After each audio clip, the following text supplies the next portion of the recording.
வணக்கம் நண்பர்களே, welcome to my channel let's play fantasy. இன்னைக்கு நம்ம என்ன மேட்சுக்கான ப்ரெடிக்ஷன் பார்க்க போறோம்னா இந்தியா வெர்சஸ் பங்களாதேஷ் ரெண்டாவது T20 மேட்சுக்கான ப்ரெடிக்ஷன் தான் பார்க்க போறோம். அதுக்கு முன்னாடி நீங்க நம்மளுடைய டெலிகிராம் சேனல்ல ஜாயின் பண்ணல அப்படின்னா மறக்காம ஜாயின் பண்ணிக்கோங்க. முக்கியமான அப்டேட் பிளஸ் ஃபைனல் டீம் எல்லாமே நம்மளுடைய டெலிகிராம் சேனல்ல கொடுத்துட்டு இருக்கோம். ஸோ மறக்காம ஜாயின் பண்ணிக்கோங்க.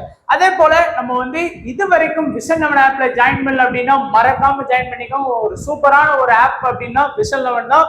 ஸ்மால் லீக்கா இருக்கட்டும், நீங்க மினி லீக், மெகா லீக் எல்லாமே பாத்தீங்கன்னா உங்களுக்கு சூப்பரான பிளஸ் நல்ல ஒரு ஆஃபரோட கொடுத்துட்டு இருக்காங்க. நீங்க எந்த ஆட் பண்ணக்கூடிய அமௌண்ட்டுக்கும் ஜிஎஸ்டி கிடையாது, விட்ராவலுக்கு சார்ஜஸ் இல்லை, நமக்கு இன்ஸ்டன்ட் விட்ராவல் அவைலபிளா இருக்கு. அது போக டிடிஎஸ் நமக்கு ஃப்ரீயா பண்ணி கொடுத்துட்டு இருக்காங்க. ஏன் வெயிட் பண்றீங்க? சீக்கிரமா ஜாயின் பண்ணிக்கோங்க. ஸ்மால் லீக்குலாம் உங்களுக்கு பெரிய பெரிய ஆப்பனன்ட்லாம் வர்றதுக்கு வாய்ப்புகள் ரொம்ப கம்மி. நம்மளே போல சின்ன சின்ன சின்ன ஆப்பனன்ட் தான் வர்றாங்க. அது மட்டும் இல்லாம புதுசா நிறைய ஆப்பனன்ட் வர்றதுனால கான்டெஸ்டும் உடனே ஃபில் ஆகும். நீங்க ஒரே கிளிக்ல 100 கான்டெஸ்ட் கூட ஜாயின் பண்ணி வைக்கலாம். அந்த லெவலுக்கு ஃபில் ஆகக்கூடிய ஒரு ஃபேண்டசி ஆப் தான் விஷன் லெவன் ஆப். ஜாயின் பண்ணாதவங்க ஜாயின் பண்ணிக்கோங்க. அண்ட் பிச் ரிப்போர்ட் நம்ம எல்லாருக்குமே தெரியும். டெல்லியில இருக்கக்கூடிய அருண் ஜெட்லி ஸ்டேடியம்ல தான் மேட்ச் நடக்குது. அருண் ஜெட்லி ஸ்டேடியம் பொதுவா நீங்க ஐபிஎல் மேட்ச்லாம் எடுத்துக்கிட்டீங்கன்னா நம்ம இந்த 2024 ஐபிஎல்லாம் அந்த பிச்சில் பயங்கரமா ஸ்கோர் போச்சு. ஈஸியா சும்மா டார்கெட்லாம் 200+ வச்சுட்டு இருந்தாங்க, நீங்க பார்த்துருப்பீங்க. அதனால ஒரு நல்ல ஒரு பேட்டிங் இருக்கும். அதே மாதிரி விக்கெட்டும் விடுவாங்க. விக்கெட்டே விடாமலாம் வின் பண்ண மாட்டாங்க. விக்கெட்டும் ஒரு 4-5 விக்கெட் விடுவாங்க. ஸோ அதான் பிச் ரிப்போர்ட்ல பாத்தீங்கன்னா தெளிவா போட்டிருக்கோம். ஓவராலா இன்டர்நேஷனல் மேட்ச் பாத்தீங்கன்னா ரொம்ப கம்மி. T20 மேட்ச் நமக்கு ஐபிஎல்ங்கிறதுனால அவங்களுக்கு டெல்லிக்கு ஒரு ஹோம் பிச்சுங்கிறதுனால ஒரு 70+ மேட்ச் விளையாடி இருக்காங்க அந்த பிச்சில். ஆனா இன்டர்நேஷனல் மேட்ச் ரொம்ப கம்மி. வெறும் 7 மேட்ச் நடத்திருக்காங்க. அதுல 3 பேட்டிங் ஃபர்ஸ்டும் 4 பேட்டிங் செகண்ட் வின் பண்ணி இருக்காங்க. 0ல இருந்து 150க்குள்ள 6 இன்னிங்ஸும், 150 to 169க்குள்ள 2 இன்னிங்ஸும், 170 to 89க்குள்ள 2 இன்னிங்ஸும், 90+ 4 இன்னிங்ஸ் ஸ்கோர் பண்ணியிருக்காங்க. ஹை ஸ்கோர் இந்தியா 211 ஸ்கோர் பண்ணியிருக்காங்க. சொன்னல அதிகமா நல்ல டார்கெட் வரக்கூடிய ஒரு பிச் தான். லோ ஸ்கோர் ஸ்ரீலங்கா 120க்கு ஆல் அவுட்டும் ஆயிருக்கிறாங்க. அதுக்கப்புறம் நம்ம டைரக்டா ப்ரெடிக்ஷன் பாத்திரலாம். லாஸ்ட் மேட்ச் ஃபர்ஸ்ட் மேட்ச்ல நம்ம நல்ல டீம் செட் பண்ணோம். ஒரே ஒரு பிரச்சனை, கேப்டனால மட்டும்தான் நம்ம டீம் தோத்து போச்சு. மீதி எல்லாமே யாருமே எதிர்பார்க்காத பிளேயர்ஸ் எல்லாம் நம்ம இந்தியா டீம்ல வருண் சக்கரவர்த்தி எடுத்திருந்தோம். யாருமே பெருசா வருண் எடுக்கல. அதே போல நம்ம வாஷிங்டன் சுந்தர் எடுத்திருந்தோம். அவரும் பாத்தீங்கன்னா ஓரளவுக்கு நல்லாவே ஆடி கொடுத்திருந்தாரு. ஸோ இப்போ இன்னைக்கு மேட்ச்ல பாத்தீங்கன்னா நீங்க கொஞ்சம் டிஃப்ரெண்டா ப்ரெடிக்ட் பண்ண வேண்டியது இருக்கு. அதாவது must pick for small leak. இந்த இதுல பாத்தீங்கன்னா அதாவது ஸ்மால் லீக்ல இப்ப நம்ம சொல்லக்கூடிய பிளேயர்ஸ் நீங்க எடுத்து அவர் 100 ரன் அடிச்சாலும் உங்களுக்கு பிரச்சனை கிடையாது, டக் அவுட்ல போனாலும் பிரச்சனை கிடையாது. இப்போ நீங்க நம்ம எடுக்கக்கூடிய பிளேயர்ஸ் 5 விக்கெட் எடுத்தாலும் பெரிய பாதிப்பு கிடையாது, 0 விக்கெட் எடுத்தாலும் பாதிப்பு கிடையாது. அதுதான் must pick for small leak அப்படின்னு சொல்லியிருக்கோம். ஏன்னா எல்லா நம்ம ஆப்போனன்ட்டுமே இப்போ நீங்க ஒரு ஹெட் டு ஹெட் விளையாண்டீங்கன்னா உங்க ஆப்போனன்ட் ஒருத்தர் இருப்பாங்க, இந்த 5, 6, 7 பிளேயர்ஸ் கண்டிப்பா எடுத்துட்டு வருவான்.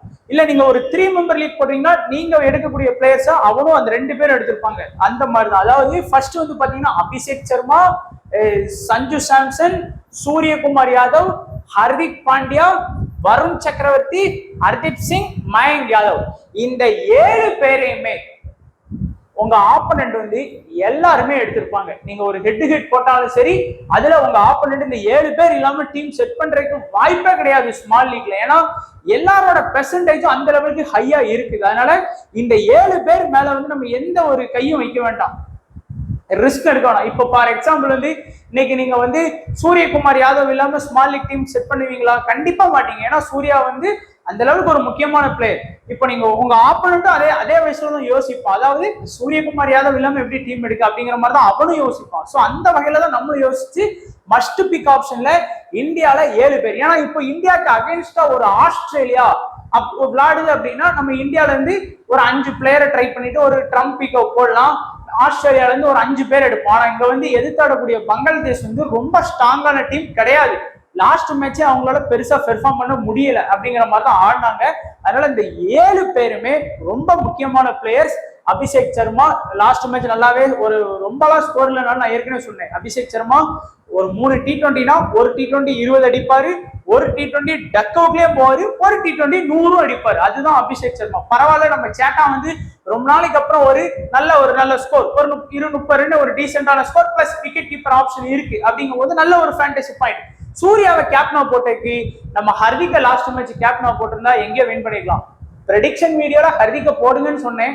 ஆனா நான் வந்து என்ன நினைச்சேன்னா, சரி சூர்யா ஹர்திக்கு வந்து ஓவர் கொடுக்க மாட்டாங்க, ஏன்னா ஏதாச்சும் டிஃப்ரெண்ட், இது பெரிய சீரியஸ் இல்ல, அதனால ஹர்திக் வந்து சும்மா உப்புக்கு சப்பனையும் எங்க ஊர்ல வச்ச மாதிரி வச்சிருப்பாங்க, அவரை பெரிய ஒரு ஆஸ்திரேலியா மாதிரி டீம் தான் ஹர்திகை பயன்படுத்துவாங்க கெத்தா அப்படின்னு நினைச்சா பங்களாதேஷ் கூட ஃபுல்லா அவரை பயன்படுத்திட்டாங்க. நான் என்ன நினைச்சேன்னா ரியன் பராக் வந்து எக்ஸ்ட்ரா ஓவர் போடுவார் நினைச்சுதான் சூர்யாவை கேப்டனா ட்ரை பண்ணேன். அந்த ஒரு மிஸ்டேக் தான், மற்றபடி நம்ம வருண் எல்லாம் யாருமே எடுக்கல, நம்ம எடுத்திருந்தோம், நல்ல டீமா வந்து செட் பண்ணி வச்சிருந்தோம். சிங்க வைஸ் கேப்டனா யாருமே போல, நம்ம போட்டிருந்தோம். ஸோ ஒரே ஒரு மிஸ்டேக், அதனாலதான் தோத்தோம்.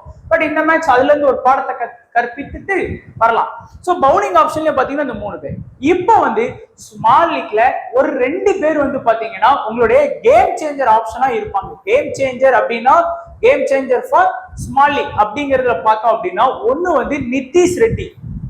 கேம் சேஞ்சர் ஆப்ஷன்ல நிதிஷ் ரெட்டி இருக்காரு. ஏன்னா இந்த மேட்ச்ல எக்ஸ்ட்ரா ஒரு 2 ஓவர் திடீர்னு பவுல் பண்ணி, இல்ல ஒரு 2 ஓவர் போலிங் பண்ணி ஒரு விக்கெட்டா 2 விக்கெட் அடிச்சு ஒரு 2 டவுன் வர்றதுனால ஒரு 30+ ரன் இந்த ஹர்திக் பண்ணத நாளைக்கு மேட்ச்ல நிதிஷ் ரெட்டி பண்ணார் அப்படின்னா ஒரு பெஸ்ட் கேம் சேஞ்சர் ஆப்ஷனா இன்னைக்கு மேட்ச்ல இருப்பாரு. அதே மாதிரி வந்து பாத்தீங்கன்னா வாஷிங்டன் சுந்தர குறைச்சி மதிப்பிடக்கூடிய முடியாது. ஏன்னா இப்ப இந்தியாவோட T20 சீரீஸ்ல எல்லாமே அவர் வந்து நல்ல ஒரு முக்கியத்துவம் கொடுத்துட்டு வர்றாங்க, டீமுக்கும் சரி அவருக்கும் சரி. ஏன்னா ஜிம்பாப்வே சீரீஸ், ஸ்ரீலங்கா சீரீஸ், அதுக்கப்புறம் வந்து இப்பவும் வந்து பாத்தீங்கன்னா நல்லா ஆட ஆரம்பிச்சிட்டாங்கனால டீம்ல கொடுக்குறாங்க. இந்த விக்கெட்டை வருண் எடுத்த 3 விக்கெட்டை நாளைக்கு மேட்ச்ல வாஷிங்டன் சுந்தர் எடுக்க மாட்டாருங்கிறதுலாம் கிடையாது, எடுக்கிறதுக்கு வாய்ப்புகள் இருக்கு. அருண் ஜெட்லி ஸ்டேடியம் நல்லாவே சப்போர்ட் பண்ணும் ஸ்பின்னருக்கு. ஒரு டேன் கிடைச்சா பயங்கரமா எடுபட்டுரும், அதனால ஃபுல்லா எடுப்படலனாலும் ஒரு டேன் கிடைச்சதுன்னா ஸ்பின்னர் வச்சு செஞ்சிருவாங்க. அதனால நிதிஷ் ரெட்டியும் நம்ம வந்து வாஷிங்டன் சுந்தரையும் நீங்க ஒரு கேம் சேஞ்சரா வேணாம் நீங்க வந்து பயன்படுத்தி பார்க்கலாம். இன்னும் 2 பிளேயர்ஸ் இருக்காங்க. மீதி உள்ள 2 பிளேயர்ஸ் யாருன்னு பாத்தீங்கன்னா ரிங்கு சிங். நான் ஏற்கனவே சொன்னேன் ஃபர்ஸ்ட் வீடியோல, ரிங்குக்குள்ள பெரிய டிஸ்அட்வான்டேஜ் பேட்டிங் கிடைக்காது. அப்படியே பேட்டிங் கிடைச்சாலும் 18வது ஓவர்ல வருவாரு, 2 6 அடிப்பாரு. நான் ஃபர்ஸ்ட் T20ல சொன்னேன், அதேதான் இந்த மேட்ச்ல நடந்திருக்கு. ஏன்னா பேட்டிங் சான்ஸ் வந்து கிடைக்காது. திடீர்னு ரியன் பராக கூட முன்னாடி இறக்கிட்டு ரிங்குவை இன்னும் பின்னாடி இறக்குற கூட வாய்ப்புகள் இருக்கு. அது ஒரு பெரிய டிஸ்அட்வான்டேஜ் ஃபார் ரிங்கு. ஆனா டீம்னு பார்க்கும்போது ரிங்கு வந்து இந்தியாவுக்கு ரொம்ப சப்போர்ட்டா இருப்பாரு. நம்ம ஃபேண்டசிக்கு என்னைக்காச்சும் ஒரு நாள் தான் நல்லா ஆடி கொடுப்பாரு. அண்ட் ரியன் பராக் வந்து பாத்தீங்கன்னா ஒரு பிளஸ் என்னன்னு பாத்தீங்கன்னா பவுலிங் ஆப்ஷன் எடுத்தாரு. இன்னைக்கு மேட்ச்ல ஒருவேளை ஃபாஸ்ட்டுக்கு பெருசா சப்போர்ட் கிடைக்கல, பிட்ச் வந்து ஸ்பின்னுக்கு டேன் ஆயிட்டு. ஏன்னா நிறைய மேட்ச் பார்த்திருக்கோம், டப்புன்னு வந்து பாத்தீங்கன்னா ஸ்பின்னுக்கு சப்போர்ட்டே பண்ணாதுன்னு சொல்லுவாங்க. ஆனா டப்புன்னு ஸ்பின்னுக்கு சப்போர்ட் கிடைச்சா ரியன் பராக் உள்ள வந்து பவுலிங் அட்டாக் ஃபுல்லா எடுப்பாரு. ஏன்னா அவர் தான் 3வது ஆப்ஷன்ல இருக்காரு. வருண், வாஷிங்டன் 2 பேரை தவிர்த்து 3வது ரியன் இருக்காரு. அதனால இந்த 2 பேரையுமே ஒரு மெகா லீக்கோ இல்ல மினி லீக்கோ போறீங்க அப்படின்னா மெகா லீக்ல கண்டிப்பா ட்ரை பண்ணிக்கோங்க. இந்த 2 பேரையும், ரிங்குமே சரி ரியன் பராகும் சரி. அந்த ரிங்குக்கான அந்த பேட்டிங் சான்ஸ் ஒரு 15வது ஓவர்ல கிடைச்சா செத்தாங்க, நல்லா ஸ்கோர் பண்ணிடுவாரு. ரியனுக்கு பவுலிங் ஆப்ஷன் கிடைச்சதுன்னு, ஏன்னா நீங்க இதுக்கு முன்னாடி ஸ்ரீலங்கா சீரீஸ்ல ரியன் பராக் நல்ல விக்கெட் ஸ்கோர் பண்ணியிருக்காரு இல்லைங்களா, அதனாலதான் நான் சொல்றது. சோ இவ்வளவுதான், நம்ம எல்லா பிளேயர்ஸுமே பிரிச்சு வந்து பாத்தீங்கன்னா நம்ம யார் யார் எதுக்கெல்லாம் யூஸ் ஆவாங்க அப்படிங்கிறத பார்த்துட்டோம். மஸ்ட் பிக்ல 7 பிளேயர் நீங்க கொடுத்துருக்கேன். ஏன்னா 7 பிளேயருமே ஆப்போனன்ட் எடுப்பாங்க. அந்த 2 பிளேயர் வந்து உங்களுடைய கையில கொடுக்குறேன். ஒண்ணு வந்து நம்ம ஏற்கனவே பார்த்த மாதிரி நிதிஷ் ரெட்டி இன்னைக்கு நல்லா பெர்ஃபார்ம் பண்ணுவார், நினைச்சா ட்ரை பண்ணுங்க. அதே மாதிரி வாஷிங்டன் சுந்தர், இந்த 2 பேருமே உங்க கையில கேம் சேஞ்சர் ஆப்ஷன் இருக்கு. இப்போ நீங்க ஒரு பெரிய மினி லீக் போறீங்க, ஒரு 250 ரூபா மேல உள்ள கான்டெஸ்ட், ஒரு 500 பேர் தான் மொத்தமே ஸ்பாட் அப்படிங்கிறதுல இந்த 2 பேரையும் ட்ரை பண்ணுங்க. ஏன்னா லாஸ்ட் மேட்ச் வந்து விக்கெட்டே ஒரு பெர்ஃபார்மன்ஸ் இல்லைங்கிறதுனால சுத்தமா பெர்சன்டேஜ் இருக்காது. அதனால நீங்க கேப்டன் வைஸ் கேப்டன் போடணும் கூட கிடையாது, எடுத்தாலே அது வந்து உங்களுக்கு வந்து பெரிய பெனிஃபிட்டா மாத்தி கொடுக்கலாம், கொடுக்காம கூட போகலாம். இப்போ கேப்டன் வைஸ் கேப்டன் அப்படிங்கிறதுல பாத்தீங்கன்னா வரிசையா பார்ப்போம் யாருக்கெல்லாம் ஒரு கேப்டன் வைஸ் கேப்டன் கொடுக்கலாம்னு பாத்தீங்கன்னா அபிஷேக் சர்மாக்கு நல்ல கேப்டன்சி வைஸ் கேப்டன் இருக்கு. ஆனா என்ன அப்படின்னு பாத்தீங்கன்னா அதுல பெரிய மைனஸ் இருக்கு, டக் அவுட்ல கூட போயிடுவாரு. பிளஸ் அவருக்கு பவுலிங் ஆப்ஷனுக்குலாம் இருக்கிறதுக்கு வாய்ப்பே கிடையாது. ஏன்னா ஆல்ரெடி பாத்தீங்கன்னா இந்தியாட்ட வந்து 4 ப்ராப்பர் பவுலிங் ஆப்ஷன் இருக்கு. 5வது ஹர்திக் பாண்டியா இருக்காரு, 6வது நிதிஷ் ரெட்டி இருக்காரு, 7வது ரியன் பராக் இருக்காரு, 8வது அபிஷேக் சர்மா. அப்பா வாய்ப்பே கிடையாது பவுலிங் கொடுக்கறதுக்குலாம், ரொம்ப கஷ்டம். அப்படியே கொடுத்தாலும் விக்கெட் எடுப்பாராங்கிறது கஷ்டம் தான். ஏன்னா ஜிம்பாவே கூட எடுத்தாரு, இங்க எடுக்கிறது கொஞ்சம் கஷ்டம் தான் எனக்கு தோணுது. அதனால ஆனா இருந்தாலும் ஒரு திடீர்னு ஒரு 100 ரன் அடிக்கிறதுக்கு கெப்பாசிட்டி உள்ள பிளேயர் தான் அபிஷேக் சர்மா. அதனால கேப்டன் வைஸ் கேப்டன்.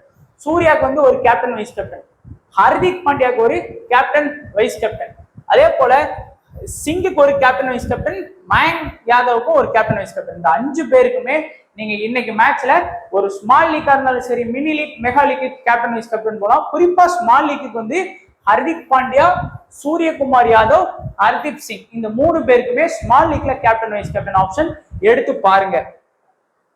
அதே போல பங்களாதேஷ் டீம் பார்த்துடலாம். ஏன்னா பங்களாதேஷ் வந்து பெருசா அவங்களால வந்து பாத்தீங்கன்னா ஆட முடியல அப்படின்னு சொல்லலாம். அதுவும் அவங்க ஹோம் பிச்னா கூட பரவாயில்ல. இந்தியா ஹோம் பிச்ல வந்து எப்பேற்பட்ட கொம்பாதி கொம்பன் ஆஸ்திரேலியா வந்தாலுமே திணறுவாங்க.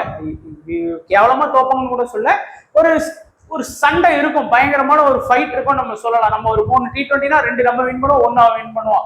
ஆனா இங்க பாத்தீங்கன்னா கொஞ்சம் ஃபைட் பண்றதுக்கே கஷ்டப்பட்ட டீம். அதுவும் இந்தியாவோட இப்போ நியூ ஜெனரேஷன் டீம் கூட ஆடுறாங்க அப்படிங்கும்போது கொஞ்சம் கஷ்டம் தான்.